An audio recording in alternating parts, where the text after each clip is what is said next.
Welcome. My name is Mindy Wiley, and I have been in Woodland Park School District since 2003. During that time, I had the pleasure of coaching Nicole Ayers, or Stillwell as I knew her, on her path to becoming a cadet at the Air Force Academy. We here in Woodland Park are so proud to call Nicole a distinguished alumni, and I personally have the honor of calling her a friend. Now here's our first few questions from our students.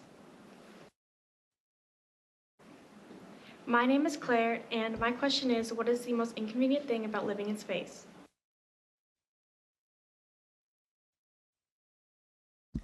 Good morning, Woodland Park High School. Mindy, great to see you, and I'm so excited that this worked out to get to talk to you guys today. Claire, great question. There are a lot of really awesome things that are convenient about being in space, but I would say the most inconvenient part is the lack of a sink and running water and a drain. So it's tough to wash things. You have to use wipes or figure out how to use water. We don't wash our clothes. We have to throw them away. So we wear our pants for about a month and then throw them away. Same with shirts and things. We have different usage rates for each of our pieces of clothing. So I kind of miss just the running water in a sink. My name is Maisie, and my question is, does cell regeneration occur slower in space?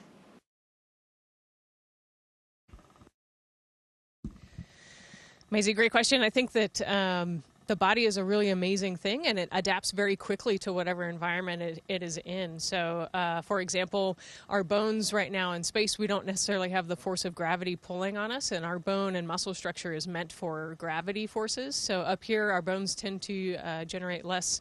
The cells degenerate a little bit, and they actually start generating bone loss into our bloodstream, and we actually get rid of some of our bone while we're up here. And then as soon as we get back to Earth, we start to generate those bones again and build that muscle back up again. My name is Agata, and my question was, what are NASA's latest findings regarding the possibility of life on other planets?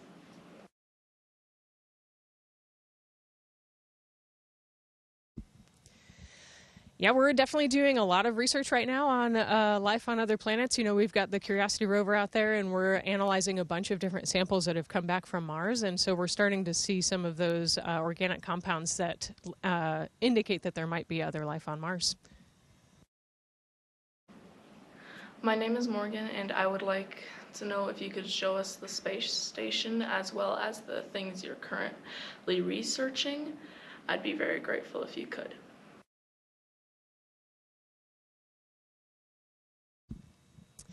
Yeah, well, I could show you the Columbus module. That's where I'm at right now. So this is actually where we do a lot of the human science. We do blood draws in here.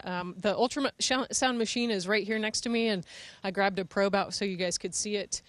So we actually do quite a few ultrasounds. We ultrasound our jugular veins, our eyeballs. I've also done cardiac ultrasound, some femoral vein ultrasounds, all sorts of things that we look at on the human body as we adapt to space. And we look at it under different stresses, so cardiovascular stress.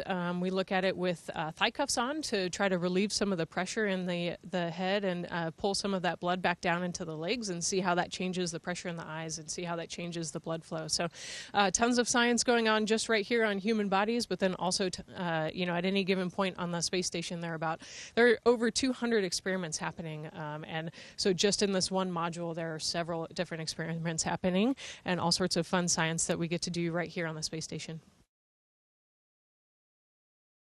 My name is Natalia, and I'm a volleyball player too. My question is, how big of a role did sports play in your life?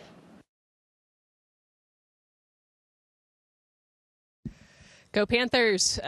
You know, I think that being on a sports team teaches you how to take care of other people and how important it is to take care of yourself so that you have the capacity to take care of other people. And, you know, on a sports team, you get into challenging environments and you kind of figure out as a team how to get out of them. And I think that really helped me prepare for my future at the Air Force Academy and as an officer and then also as an astronaut. You know, up here on the space station, there are 7 humans in a pretty austere and hostile environment, and so taking care of each other has been a huge part of what I do, and I think that being a good teammate is just part of being a good human and getting wherever you want to in life. My name is Raya, and my question was, what was the most helpful course you took in school?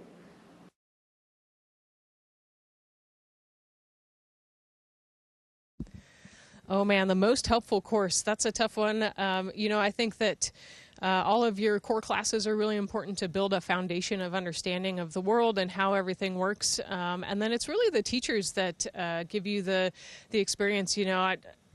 Mindy Wiley was a great coach for me. Nicole Vergens, Mr. Duro was an awesome teacher. There's so many different teachers that had an impact on who I am and where I ended up in life. And I think that often the best courses are dictated by the people around you, and the teachers that helped me get here are definitely important to me, and I think shaped the way that my life turned out.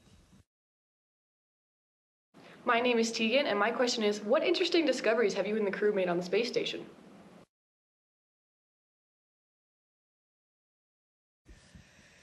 Oh man, what interesting discoveries.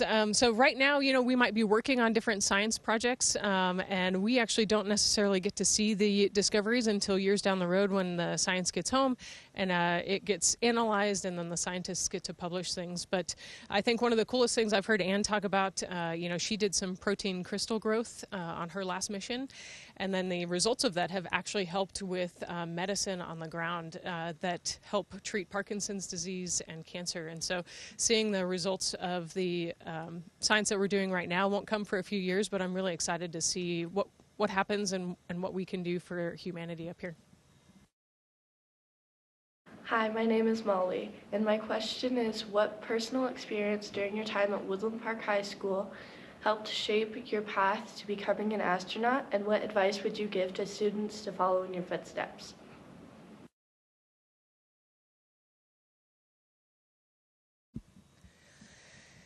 Man, I think that, like I said, playing on teams was really important to me. I played on the volleyball team and on the basketball team while I was there. And, just, again, learning how to be a good teammate really shaped who I am today.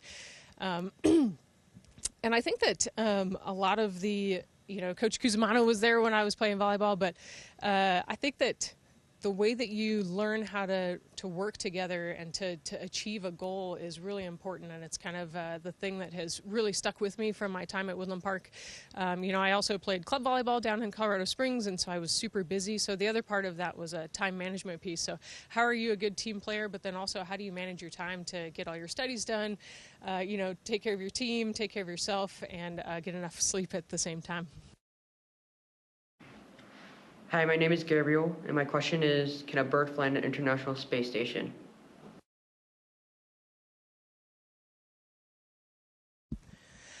Oh yeah, I think a bird definitely could fly up here. We are in a pressurized module, so we're kind of pressurized right to sea level pressure. There's air density, so a bird and lift would work totally fine up here. It might take them a little while to get their bearings, right? Because a lot of creatures, including humans, use gravity to know what is up and what is down. And here it took me a little while to figure out what was up and down because you can just, float. My name is Natalia, and my question is, do you have a regular sleep schedule?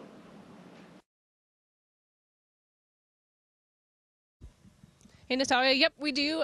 We live on Zulu time, so we are, I want to say about 7 hours ahead of Colorado time. I'd have to do the math on that, but we're just kind of in a different time zone, and we work on a regular schedule. We work from about 7:30 a.m. to 7:30 p.m., and then we get to sleep whenever makes sense for us outside of the work hours.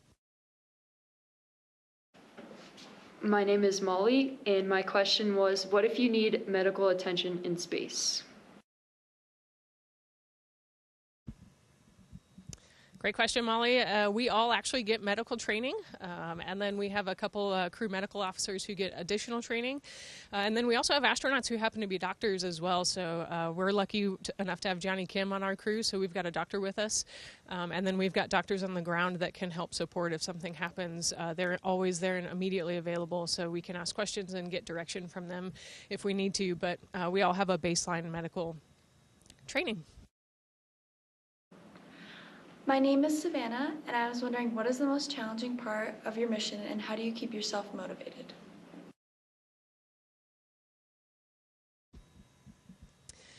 I think actually the most challenging part of the mission is going to be the spacewalk that Anne and I are preparing for. May 1st, we're going to go out the door and install a modification kit on one of the solar arrays and move an antenna. And, it's one of the most grueling 6.5 to 7 hours of your life that you're going to go through. And so we've been painstakingly studying and getting ready. It's almost like getting ready for your finals or exams. We're walking through every single detail to make sure we've got it all right, so that when we get out the door, we can focus on the mental part and really perform well. So the motivation comes from, I think, the fact that this has been a childhood dream for me, and I am super excited to go out and do something that's so operational. My name is Carolina, and my question is, how did the Air Force Academy prepare you to become an astronaut?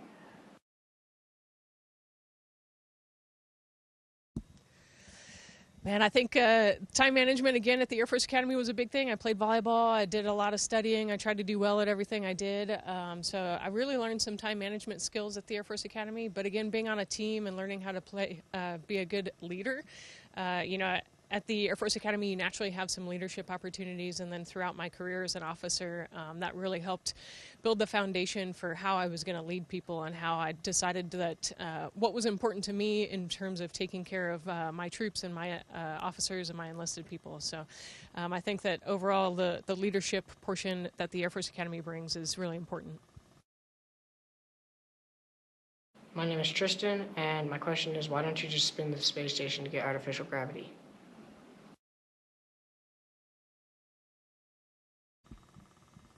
Hey, Tristan. So the International Space Station is considered a national lab, and actually the main part of our national lab here is microgravity. So we actually want to keep the microgravity aspect of the space station for all of these experiments. It's actually one unique part of this national lab. Down on Earth, there's the force of gravity, and so there are a lot of small structures and processes that we don't get to see on Earth because they're being crushed by Earth's gravity. And so up here we get to learn so much more about all these little tiny processes and structures that around the world, and it really informs how we do life on Earth. Hi, my name is Savannah, and I wanted to know, out of everything you've ever seen, what was your absolute favorite and what surprised you? Oh man, I think my absolute favorite and what surprised me have been the auroras up here. So we're in a solar max period right now, and we go down right between Australia and Antarctica, and a lot of times it's at like the local midnight time frame. So the aurora forecast, I've been hawking the aurora forecast, but the view is absolutely amazing up here. So not only the world during the daytime and getting to learn geography by colors and terrain, but also at night getting to see these amazing, brilliant auroras. My name is Riley, and my question is, does plasma behave differently in space?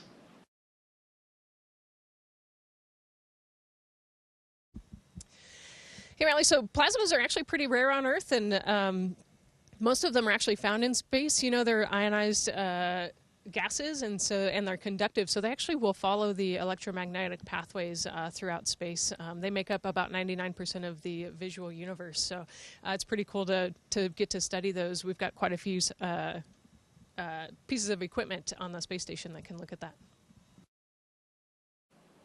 My name is Serenity. My question is, if there is a window facing away from the Earth, the Moon, and the Sun, do the stars look the same as they do on Earth?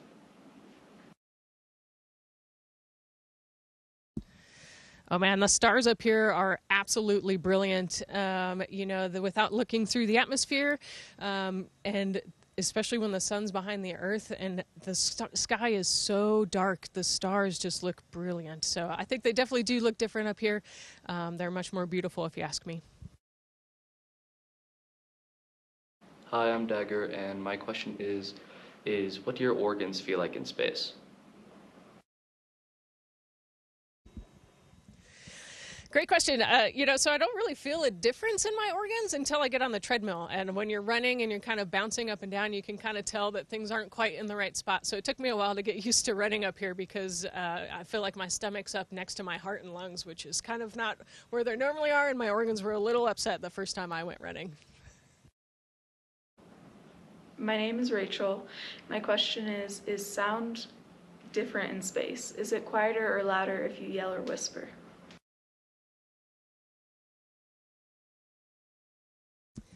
So up here, we live in a pressurized module, so the sound actually is the same here, but at vacuum it definitely would be different. The one thing I did notice about sound, anything that's metal, we have these tools. I have a bag of tools here.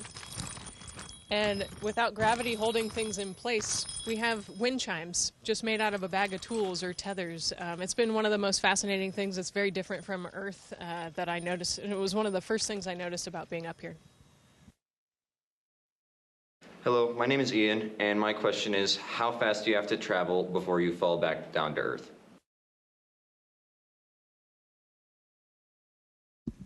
Hey, great question. So we're about 250 miles above the Earth right now, and we're going 17,500 miles an hour, and that's the speed that we need to go in order to actually stay in orbit. So the Earth is constantly pulling us back down with its gravity, but we happen to be going fast enough to just fall around the Earth and not back to the Earth. So as soon as we start to slow down, our orbit would get lower, and we would eventually start to fall back into the Earth's atmosphere.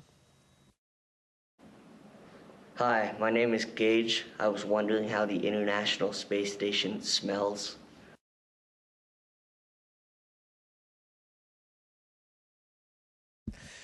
Oh man, that is a great question. It kind of depends on which module you're in. So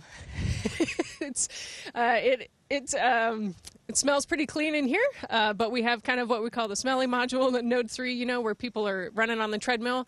They're on ARED, which is our weightlifting device. That's also where the toilet is. The toilet is there as well. So it kind of depends on which part of the station you're in. Also, we have cargo vehicles that come up, and they bring a bunch of cargo and have different smells. But I think my favorite smell so far has been actually space. So we have an airlock in the Japanese module. And they recently brought a piece of equipment in from outside, and they put it inside the airlock. We close the outer door, and then we actually get to open the inner door. And that first smell was pretty amazing. If I could describe it, it's kind of like burnt metal. It's got a metallic smell to it because of all the metal outside. But then kind of if you mix that with burnt toast, or if you're familiar with welding fumes, like there's such a distinct smell to actual outer space.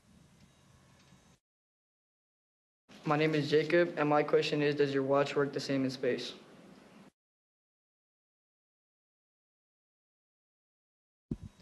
Hey, Jacob. Yeah, our watch, I'm wearing it right now. It works the same. I set it on the ground, and it's been counting how long we've been in space, and it works just like a normal watch up here. Thankfully, our time, like I said, is we're on Zulu time. We live normal day. We work normal hours, and time kind of moves the same here as it does on Earth. I will admit, though, it's going by super fast. We've already been up here for almost 6 weeks, and I don't know where the time went. But having a blast up here, and the time is pretty awesome up here. Hi, my name is Cindy Gannon, and I'm an assistant principal here at Woodland Park Secondary Campus. I can't tell you what an amazing experience it's been for our students to speak with you today. We are so very proud of our special connection with your crew. Thank you to everyone who made today possible, and especially to the International Space Station crew for making time for us.